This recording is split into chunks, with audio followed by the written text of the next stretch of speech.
ए जी, बाजार जाते ही सबसे पहले बोला पानी पूरी खिला पे। मैंने दिया पानी पूरी एक बार खा के स्टार्ट करता 2500 रुपए खर्चा करेगा। आज भी से बस करते रहो जी। हां ठीक है चल चल बैठ। एक सेकंड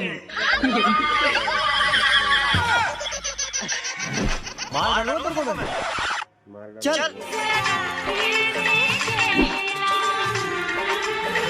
वाह क्या सीन है। क्या मौसम